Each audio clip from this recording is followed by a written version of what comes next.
ଶ୍ରୀମଦ୍ଭାଗବତ ଅଷ୍ଟମ ସ୍କନ୍ଧ ଦଶମ ଅଧ୍ୟାୟ। କହନ୍ତି ବ୍ୟାସଙ୍କର ସୁତ ଶୁଣ ସୁମନେ ପରୀକ୍ଷିତ। ଶୁକ ଉବାଚ କଠୋରେ ସାଧି ଜାତୁ ଧାନେ ବିମୁଖ ହେଲେ ସୁଧା ପାନେ। କୃଷ୍ଣ ଭକତି ଯେଣୁ ନାହିଁ ଅମୃତ ପାଇବେ ସେ କାହିଁ। ଦେବଙ୍କୁ ଅମୃତ ପିଆଇ ଗରୁଡ଼େ ବସି ଭାବଗ୍ରାହୀ। ନିଜ ଭୁବନେ ଗଲେ ହରି ଶୁଣ ପରୀକ୍ଷ ଦଣ୍ଡଧାରୀ। ଏମନ୍ତେ ବିଷ୍ଣୁର ମୋହନେ ନିରାଶ ହୋଇ ସୁଧା ପାନେ। ସର୍ବଦାନବ ଏକମତେ ଜଣାଇ ବଳିର ଅଗ୍ରତେ। ବଳି ସଙ୍ଗତେ ବିଚାରିଲେ ଯୁଦ୍ଧର ଉଦ୍ୟମ ସେ କଲେ। ଶତ୍ରୁଙ୍କ କାର୍ଯ୍ୟ ସିଦ୍ଧି ଦେଖି ଭାଳି ସକଳେ ମନ ଦୁଃଖୀ।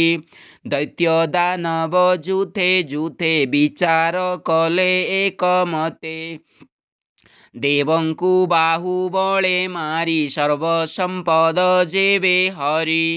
ତେବେ ସେ ଜୀବନ ଆମ୍ଭର ସଂଗ୍ରାମେ ହୋଇବ ସୁଫଳ। ଏମନ୍ତେ ମନରେ ବିଚାରି ଧାଇଁଲେ କରେ ଶସ୍ତ୍ର ଧରି। ଅମୃତ ପାନେ ଦେବଗଣ ଇଚ୍ଛନ୍ତି ଦୈତ୍ୟ ସଙ୍ଗେ ରଣ। ସ୍ୱଭାବେ ହରିପରାୟଣ ସୁଦ୍ଧା ସେ କରିଛନ୍ତି ପାନ। ଏମନ୍ତ ଦେବାସୁର ରଣ ସୁଘୋର ସୁଭୀମ ଦାରୁଣ। ସରବରସି ନିରନ୍ତରେ ସମର କଲେ ଦେବାସୁରେ। ଶବଦ କରି ବାହୁ ନାଦେ ଯୁଝନ୍ତି ବିବିଧ ଆୟୁଧେ। ବଜାନ୍ତି ରଣରଙ୍ଗ ଭେରି ପଟହ ମଙ୍ଗଳ ମହୁରୀ। ସକଳ ମଙ୍ଗଳ ସୁବାଦ୍ୟେ ଗଜ ତୁରଙ୍ଗ ଘୋର ନାଦେ। ଶୁଭିଲା ଶବଦ ତୁମୁଳେ ପ୍ରଳୟ ସିନ୍ଧୁ କି ଉଛୁଳେ। ଯୁଦ୍ଧ କରନ୍ତି ଏକେ ଏକେ ଦନୁଜ ଗଣେ ବୃନ୍ଦାରକେ। ଅଶ୍ୱକୁ ଅଶ୍ୱ ସଜ କଲେ ହସ୍ତୀ କି ହସ୍ତୀ ଘେନି ତୁଲେ। ନାନା ବାହନେ ବିଜେ କରି ରଣେ ଧାଇଁଲେ ଶସ୍ତ୍ର ଧରି। ଓଟର ପୃଷ୍ଠେ କେ ବସନ୍ତି କେ ଉଚ୍ଚ ଅଶ୍ବେ ଆରୋହନ୍ତି। ଗର୍ଦ୍ଦଭେ ବସି ଅବାଖରେ କେ ମୃଗ ବାନର ସ୍କନ୍ଧରେ। କେ ବ୍ୟାଘ୍ର କେ ସିଂହ ଆରୋହେ କେ ଗୃଧ୍ର କଙ୍କବ କେ ଧାଏଁ। ସ୍ୱେନେ ଭାସବା ତିମିଙ୍ଗିଳେ ଶରଭେ ମହିଷେ କେ ଚଳେ। କେ ଶିବା କେହୁ କୃକଲାସେ ଶଶକେ କେ ଅବା ମାନୁଷ୍ୟେ। ଅମୂଲ୍ୟ ରତ୍ନ ଦଣ୍ଡ ଛତ୍ର ନୀଳ ଲୋହିତ ଶ୍ଵେତ ପୀତ। ବ୍ୟଜନ ବରହି ଚାମରେ ରଙ୍ଗଭୂଷଣ ପାଗ ଶିରେ। ବିବିଧ ସଂଗ୍ରାମ ଭୂଷଣେ ଶୋଭନ୍ତି ଦେବାସୁର ଗଣେ। ବିବିଧ ତୀକ୍ଷ୍ଣ ଶସ୍ତ୍ର ଭୁଜେ ବିରାଜେ ରଶ୍ମିରବି ତେଜେ। ଏମନ୍ତେ ଦେବାସୁର ବଳେ ସ୍ୱଭାବେ ବଳିଷ୍ଠ ସକଳେ। ଅତି କୁପିତ ଦେବାସୁର କିୟବା ଦେବା ପଟାନ୍ତର। ଶୋଭନ୍ତି ମହାବୀରେ ରଣେ ଯେସନେ ଜଳଧି ମନ୍ଥନେ। ଅସୁର ବଳେ ଝଟକନ୍ତି ଯେ ବଳେ ବଳି ସେନାପତି। ଶୁଣ ରାଜନ କହୁଁ ତୋତେ ବଳି ମହିମା ଅପ୍ରମିତେ। ମୟ ନିର୍ମିତ ଘୋର ଯାନ ସ୍ୱଭାବେ ବୈହାୟସ ନାମ। ସମର ଅର୍ଥେ ସଜ ଯେତେ ସର୍ବପୂରିତ ମୟ ରଥେ। ମନ ବଚନେ ଅଗୋଚର ଦୃଶ୍ୟ ଅଦୃଶ୍ୟ ଭୟଙ୍କର। ଏମନ୍ତ ରଥେ ବଳି ବସେ ବୀରେ ବେଷ୍ଟିତ ଚଉପାଶେ। ବାମ ଦକ୍ଷିଣେ ମହାବୀରେ ଛତ୍ର ଚାମର ଧରି କରେ। ମଧ୍ୟେ ବିରାଜେ ବଳି ପ୍ରଭା କିବା ଉପମା ତାକୁ ଦେବା। ନକ୍ଷତ୍ର ଗଣେ ପୂର୍ଣ୍ଣ ଶଶୀ ଅସୁର ମଧ୍ୟେ ତେହ୍ନେ ଦିଶି। ବଳି ସମୀପେ ପନ୍ତି ପନ୍ତି ମିଳିଲେ ସର୍ବଯୂଥପତି। ଦେବେ ଅସୁରେ ଘୋର ରଣେ ବଳେ ଆବୋରି ଜଣେ ଜଣେ କରନ୍ତି ଅଦ୍ଭୁତ ସଂଗ୍ରାମ ଶୁଣ ହୋ ଅସୁରଙ୍କ ନାମ ନମୁଚି ସମ୍ବର ଯେ ବାଣ ବିପ୍ରଚିତ୍ତି ଲୋହ ବଦନ ଦ୍ୱିମୂର୍ଧା କାଳ ନାଭ ହେତି ଇଲ୍ୱଳ ଆଦି ସପ୍ତ ହେତି ଶକୁନି ଭୂତ ସନ୍ତାପନ ବଜ୍ରଦଶନ ବିରୋଚନ ହୟଗ୍ରୀବ ଯେ ଶଙ୍କୁଶିରା କପିଳ ନାମେ ମହାବୀରା ଜିମୂତ ଦୁନ୍ଦୁଭି ଅଦ୍ଭୁତ ତାରକା ପୁଣି ଚକ୍ରଜିତ ଉତ୍କଳ ଶୁମ୍ଭ ଯେ ନିଶୁମ୍ଭ ଅରିଷ୍ଟ ନେମି ପୁଣି ଜମ୍ଭ ତ୍ରିପୁରାଧୀପ ଯେଉଁମୟ ପୌଲମ ଅରିଷ୍ଟ କାଳେୟ ନିବାତ କବଚ ସହିତେ ଅପରେ ଦୈତ୍ୟ ବୀର ଯେତେ ନ ପାଇ ଅମୃତର ଭାଗ ମନେ ବହିଲେ ମହାରାଗ ଦେବଙ୍କୁ ଯୁଦ୍ଧ କରି ବଳେ ଅସୁରେ ବେଢ଼ିଲେ ଗହଳେ କରନ୍ତି ସର୍ବେ ଶଙ୍ଖନାଦ ଦୁନ୍ଦୁଭି ତୁଲେ ବହୁ ବାଦ୍ୟ ଏମନ୍ତେ ବଳି ବଳ ଚାହିଁ ସକଳ ଦେବେ କ୍ରୋଧ ବହି ସାଜିଲେ ସୁରପତି ସଙ୍ଗେ ଅଶେଷ ଘୋର ରଣରଙ୍ଗେ ଐରାବତ ସ୍କନ୍ଧେ ବସି ପୂର୍ଣ୍ଣିମା ରାତ୍ରି ଯେହ୍ନେ ଶଶୀ ସେଯୁଥ ପତିଙ୍କି ଆବୋରି ଆନନ୍ଦେ ବାଦ୍ୟନାଦ କରି ନିଜ ବାହନେ ଶସ୍ତ୍ର ତୁଲେ ଅଶେଷ ଦେବେ ବିଜେ କଲେ ରଣସଙ୍କୁଳ ମହାଗୋଳେ ସମୁଦ୍ର ତୀରେ ବେନି ବଳେ ଶବଦ ଶୁଭଇ ତୁମୂଳେ ମିଳିଲେ ସର୍ବଦିଗ ପାଳେ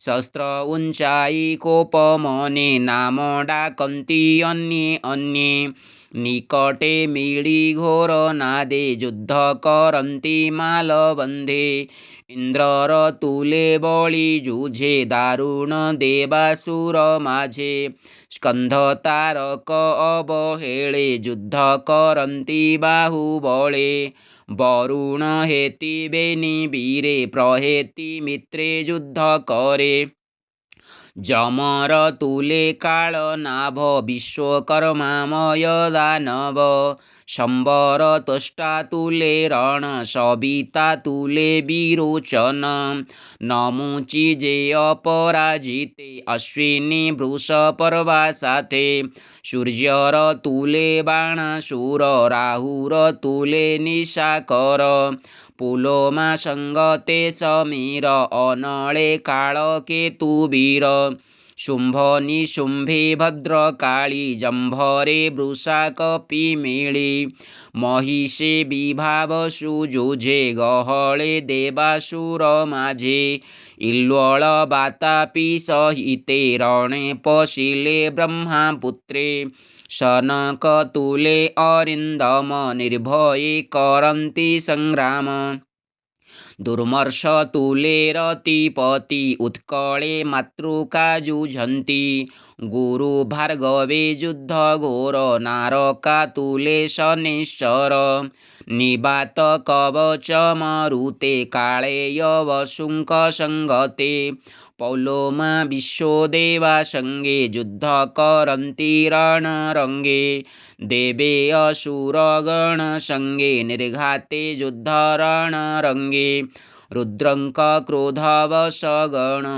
ଆବୋରି କଲେ ଘୋର ରଣ ଏମନ୍ତେ ମହାରଣ ମଧ୍ୟେ ଦେବ ଦାନବ ବାହୁ ଯୁଦ୍ଧେ ସମସ୍ତେ ମାଲ ଯୁଦ୍ଧ ସାରି ଧାଇଁଲେ करे ଶସ୍ତ୍ର ଧରି ଖଡ୍ଗ ତୋମର ଶର ବୃଷ୍ଟି ଭୂଷୁଣ୍ଡି ଚକ୍ର ଗଦାରିଷ୍ଟି ପଟିଶ ଶକ୍ତି ଉଲ୍ଲୁକରେ ପ୍ରାସ ପରଶୁ କେ କୁଠାରେ ନିସ୍ତ୍ରିଂଶ ଭଲ୍ଲ ଯେ ମୁଦ୍ଗର ପରିଘ ପୁଣି ଭିନ୍ଦି ପାଳ एमन्ते नानाशस्त्रभेदी असुरङ्कर शिरच्छेदी गजतुरङ्गरथरथी युद्धे पडिले पन्ति पन्ति शस्त्रे खण्डित कळेबर निरते गळयिरुधिर बाहु हृदय शिर छिडी पडिले दशन कामोडी नाना आभरण आयुधे भुज सहिते नाना छन्दे गजतुरङ्ग मृत्युपिण्डे आच्छादि रहे भूमिखण्डे कबन्ध उटीरण मध्ये नृत्य करन्ति वाद्यनादे तीक्ष्ण खड्ग करे धरी धामन्ते कम्पे वसुन्धरी बळी जे इंद्र संगे थिला अनेक बाहु युद्ध कला जिणी न पारी बाहु युद्धे बसिला मायाजान मध्ये धनु के दश शर धरी इंद्रे बिन्धिला क्रोध भरी तिनी नाराच ऐरावते बिन्धिला आत्मार आयते चारि अश्वंकु चारि बाण बेगे बिन्धिला दैत्य राण मातळी सारथी इंद्रर थिला जे रथर उपर जहु बिन्धिला वीर डाकी इंद्र धाइले ताहा देखी बळीर जेतेक नाराच बेगे छेदिले देवराज बळी की चाही मंद हासे बेगे मिलिले तार पाशे इंद्र अद्भुत कर्म चाही बळी अत्यंत क्रोध बही पुणी शक्तिये धरी करे पेशिला बासव उपरे उल्का जे शने शून्य मार्गे पड़ी बिराजे दश दिगे जे शक्ति बळी पेशी थिला इंद्रता ईशिते छेदिला एमन्ते शूल कुंत रुष्टि बळी हस्तरु इंद्र काटी हरसे करे शंखनाद क्षीण शस्त्रे बळिस्तबध न पारी माया प्रकाशिला तक्षणे अंतर्धाने गला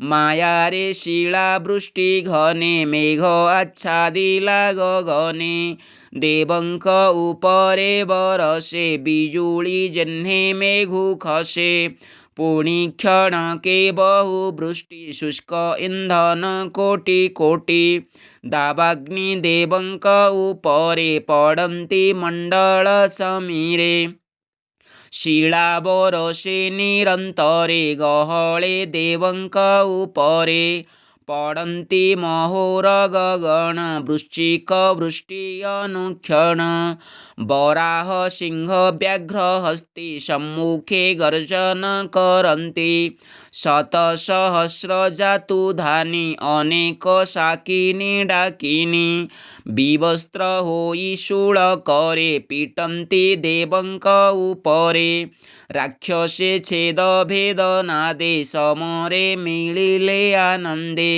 प्रलय काले मेघमाळे जेसने गगन मंडले गभीर घोर नाद करी सघने बरसन्ति बारी पुणी क्षणके अग्निवृष्टि नाराच पेशे कोटि कोटि प्रलय प्राये अति वेगे अग्नि बेढिला चारि दिगे समुद्रे प्रलय लहरी उठिला घोर नाद करी प्रचंड बाते उर्मिगण उठन्ते दिशई भीषण एमन्ते असुरंक माया दृश्य अदृश्य नाना काया नाना प्रकार माया बळे जुझिले देवंकर तुले असुर माया बळ देखी त्रिदशे समर उपेक्षी विकळे भ्रमन्ति गगने असुर माया बळे छन्ने रही न पारी स्वर्ग पथे विष्णुଙ୍କୁ ध्यान कले चित्ते देवंक भय देखी हरि गरुड़ पृष्ठे विजे करी पीतवसन परिधान सुरंग कमल लोचन युद्धे अइले अष्टभुजे कर्णे कुण्डलरत्नसाजे श्रीवत्स कौस्तुभमणि अमूल्यरत्ने सुखञ्जनि दिव्यमौक्तिकहारसङ्गे विविधरत्नमाला अङ्गे शस्त्रे शोभितदिशे कर शङ्खाब्ज गदा शङ्खचक्रधर हेमन्तरूपेद इत्यादि देवङ्क मध्ये विजे करी देवङ्कु माया घोटिथिला विष्णु दर्शनेन सगला त्रिदशे देखन्ति आकाशे तमजेशनेरवित्रासे जाग्रते स्वप्नजह्नेमि च एभावे देखिले प्रत्यक्ष असुर माया नाश गला देवंक आनंद बढ़िला हरिस्मरणे बंध मोक्ष एभावे बुझिले प्रत्यक्ष देवंक मध्ये काल नेमि लुचि जे थिला माया घेनी शूळ बुलाई अंतरिक्षे मिलिला गोविंद समक्षे पीटन्ते गरुड उपरे हरि धइले बाम करे से शूळ काळ नेमि मुंडे हरि प्रहारिले प्रचंडे बाजी सहिते महासुर तक्षणे हेला सते शूर माळी सुमाळी बेनी बीरे देखि मिलिले अति खरे त्रिशूल गोविंद उपरे प्रहार कले महाघोरे ताहांक तेज देखि हरि सुदर्शन करे धरी सेबेनी वीर मुंड हाणी शंख शबदे चक्रपाणी मिलिले देवासुर मध्ये त्रिदशे देखन्ति आनंदे से हरि चरण कमले सुजने चिंतोध्यान बळे अष्टम स्कंधे भागवत अद्भुत गोविंद चरित भाषा प्रबंधे हरिगीत कहई विप्र जगन्नाथ इति श्रीमद्भागवते महापुराणे पारमहंस्यां संहितायां अष्टमस्कन्धे देवासुरसंग्रामे दशमोऽध्यायः। हरे कृष्ण कृष्ण कृष्ण हरे हरे हरे राम राम राम हरे हरे। हरि बोलो।